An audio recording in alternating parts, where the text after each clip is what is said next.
Hello बच्चों, मैं हूं रोहित सिंह रंजन और आप देख रहे हैं सॉल्यूशन का लेक्चर नंबर 7। इससे पहले हम लास्ट लेक्चर में बात कर चुके हैं सॉल्यूशन क्या होता है, सॉल्यूशन की कंसीडरेशन टर्म्स क्या होती हैं, सॉल्युबिलिटी क्या होती है, हेनरीज लॉ क्या होता है। इससे पहले हम एक टर्म्स ऑफ देख चुके हैं, वेपर प्रेशर क्या होता है। तो राउल्ट्स लॉ को समझने के लिए सबसे पहले हमें पता होना चाहिए कि वेपर प्रेशर होता क्या है। इससे जस्ट पहले वाली वीडियो में मैंने आपको एक्सप्लेन किया था कि वेपर प्रेशर क्या होता है।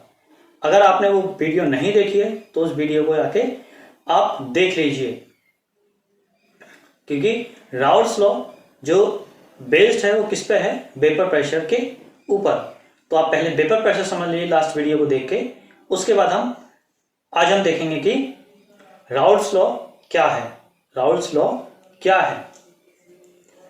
राउल्ट्स लॉ एक्चुअली किसके ऊपर था?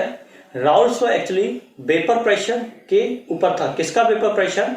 एक सॉल्यूशन का वेपर प्रेशर क्या होगा, सॉल्यूशन के में वेपर प्रेशर क्या होगा, वेपर प्रेशर क्या होगा। आज हम देखेंगे क्या राउल्ट्स लॉ। राउल्ट्स लॉ को समझने के लिए देखिए, आइए देखते हैं क्या है राउल्ट्स लॉ ने क्या कहा था। देखिए, जैसे हमारा सॉल्यूशन किससे बनता है, सॉल्यूट और सॉल्वेंट को मिला के। लेकिन यहां पे जो सॉल्यूट और सॉल्वेंट दोनों ही कैसे हैं, वोलेटाइल लिक्विड है। सॉल्यूट भी हमारा वोलेटाइल लिक्विड है और सॉल्वेंट भी हमारा कैसा है, वोलेटाइल लिक्विड है। दोनों हमारे कैसे हैं, वोलेटाइल लिक्विड हैं। देखिए, जो सॉल्यूट है हमारा, जब हमने सॉल्यूट को सॉल्यूशन में नहीं मिलाया, तब उसका वेपर प्रेशर कितना है, प्योर सॉल्यूट का वेपर प्रेशर हमने अज्यूम कर लिया कितना है, PA0। सॉल्वेंट का कितना है, PV0। अब जब हम इनको सॉल्यूशन में मिला दिया तो solution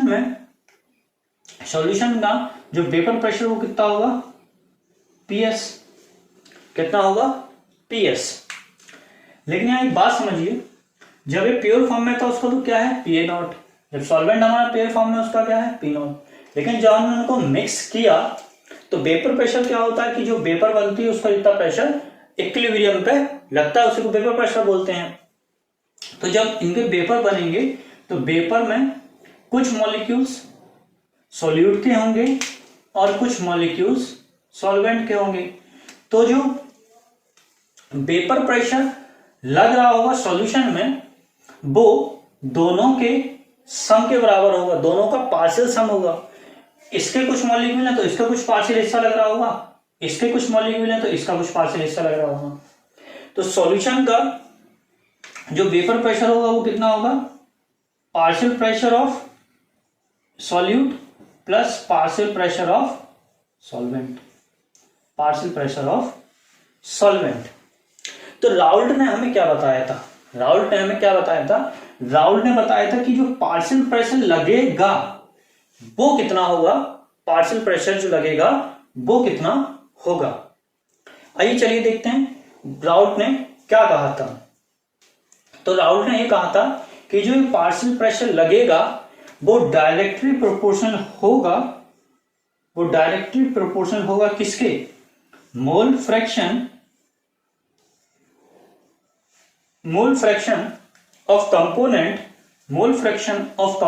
of a solution in liquid, जो लिक्विड फॉर्म में होगा उसके डायरेक्टली प्रोपोर्शनल होगा।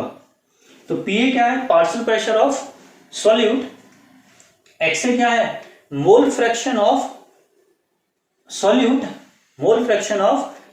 या हम कंपोनेंट बोल सकते हैं, मोल फ्रैक्शन ऑफ कंपोनेंट कहां पे, लिक्विड फेज में।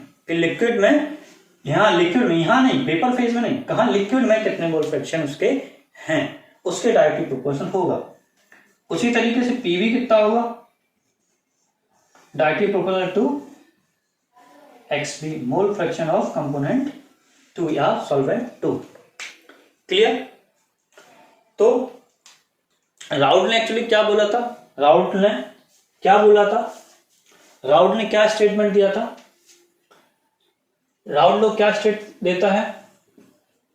It state that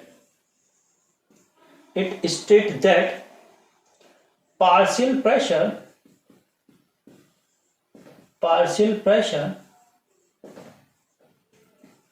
of component of solution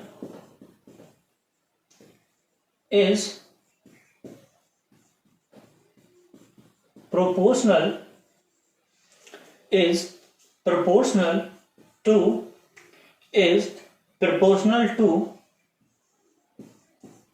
mole fraction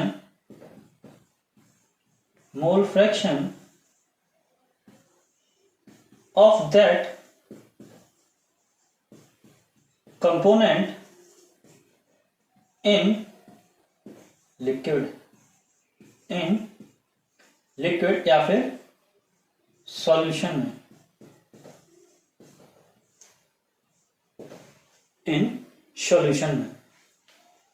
clear?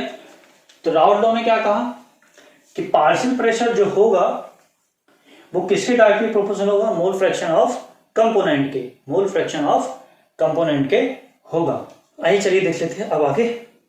क्या हमने क्या देखा अभी कि partial pressure of component A is directly proportional to mole fraction of A और partial pressure of B is directly proportional to X B. तो P A equal to क्या हो जाएगा? P A not X A P B equal to P B not X B. Clear? मतलब total का कितना fraction है ये चीज। तो हमने क्या देखा? टोटल सॉल्यूशन का पेपर प्रेशर क्या था? P A plus P B.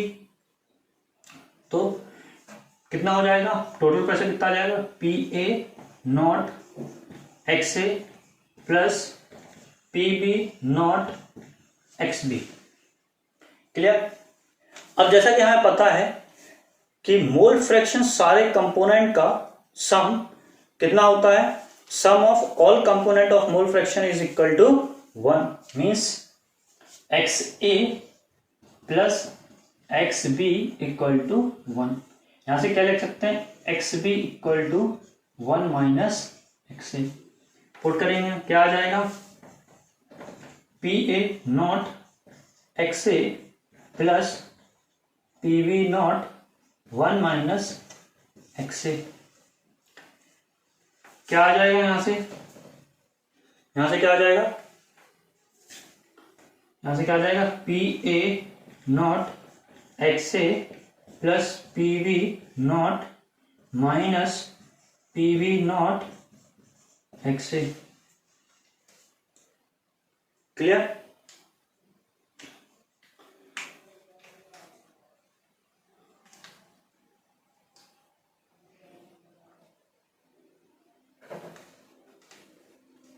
इतना क्लियर?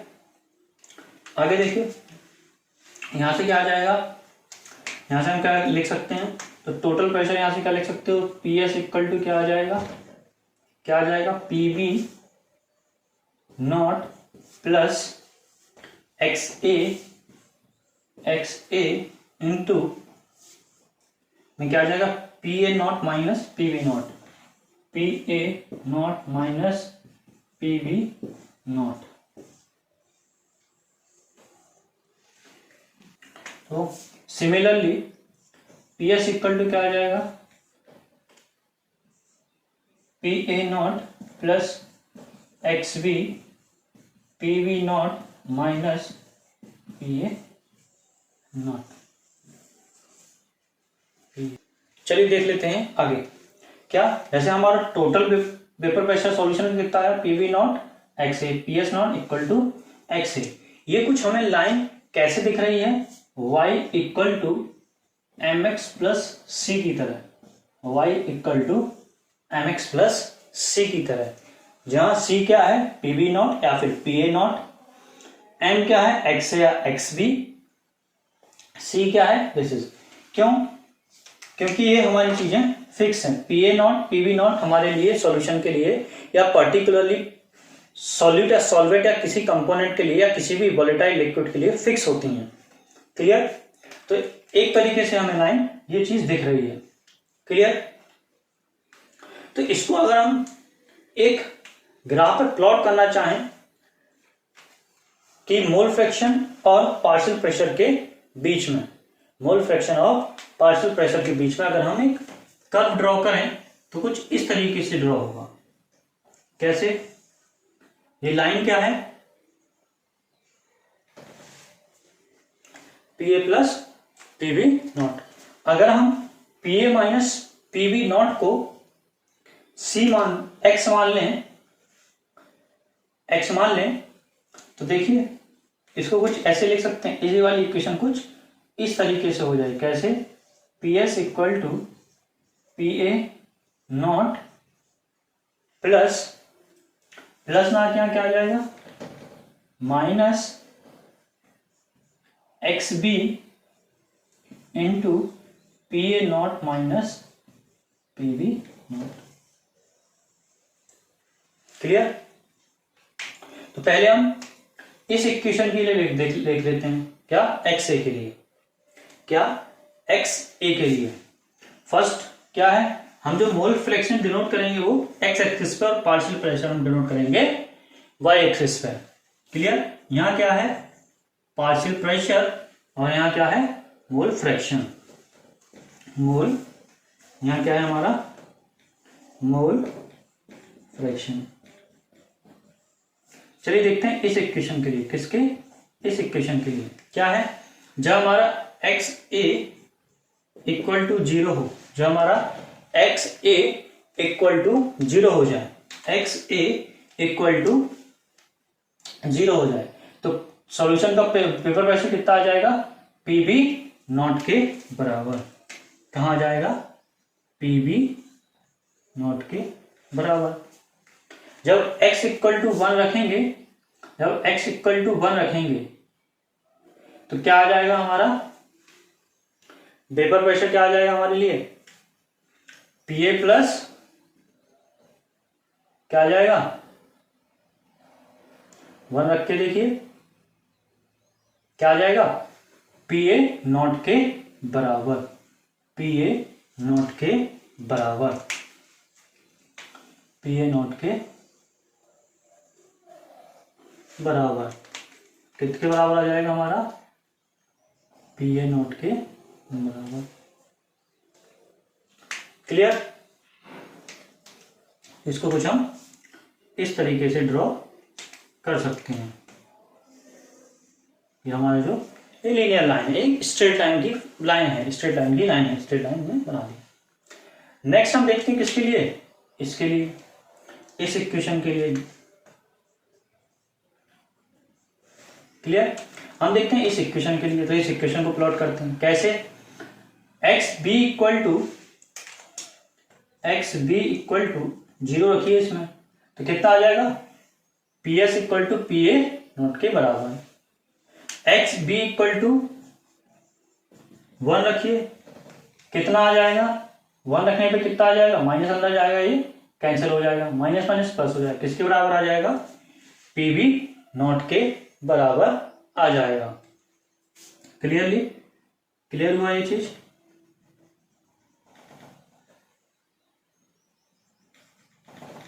ये चीज आपको क्लियर हो गई होगी। तो ये क्या है हमारा, ये क्या है, ये क्या है, पी ए और ये क्या है हमारा, P B.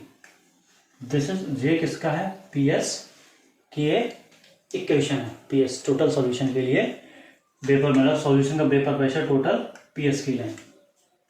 Clear? I hope यहां तक आपको क्लियर हो गया होगा। चलिए अब आगे देखते हैं।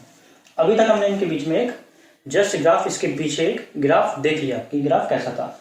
अब मैं इसी से कुछ कंक्लूजन निकालते हैं हम लोग कि इससे कुछ कंक्लूजन क्या निकलेंगे। तो फर्स्ट कंक्लूजन तो क्या निकलेगा, फर्स्ट कंक्लूजन क्या निकलेगा कि जो हमारे सॉल्यूशन का वेपर प्रेशर है वो डिपेंड कर रहा है किसी भी एक कंपोनेंट के मोल फ्रैक्शन के बराबर, मोल फ्रैक्शन के ऊपर। तो पहला कंपोनेंट तो क्या हो गया, पार्शियल प्रेशर, पार्शियल प्रेशर में vapour pressure of solution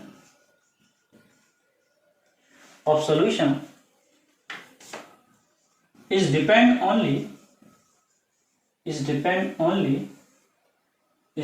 only mole fraction of any one component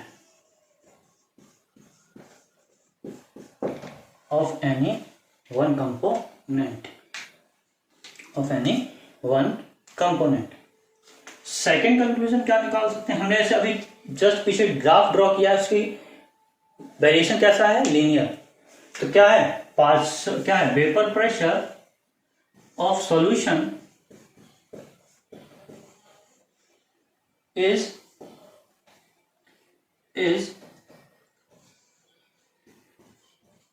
linearly vary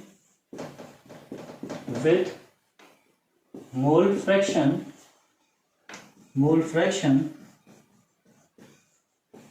of one component of one। आइए देखते हैं थर्ड कंक्लूजन क्या निकलता है यहाँ से, कि जो वेपर प्रेशर ऑफ सॉल्यूशन है, वो वेपर प्रेशर ऑफ सॉल्यूशन है वो किसी कंपोनेंट मोल फ्रैक्शन बढ़ाने पर किसी भी कंपोनेंट के प्योर वेपर प्रेशर से में आइदर डिक्रीज कर सकता है और इंक्रीज कर सकता है। Clear, vapour pressure of solution decrease और increase with increase in mole fraction of component। ऐसा ही जैसे हमने अभी पिछले ग्राफ में देखा कि अगर आप पीए के लिए डिनोट करते हैं तो एक्स से बढ़ाते हैं तो पीए से चीज बढ़ रही है। वहीं अगर हम पीबी के टर्म में एक्सए के टर्म में देखा था, एक्सबी के टर्म में क्या देखा था, डिक्रीज हो रहा था। तो कोई भी चीज पॉसिबल हो सकती है, मैं आइदर डिक्रीज भी कर सकता है और इंक्रीज भी कर सकता है।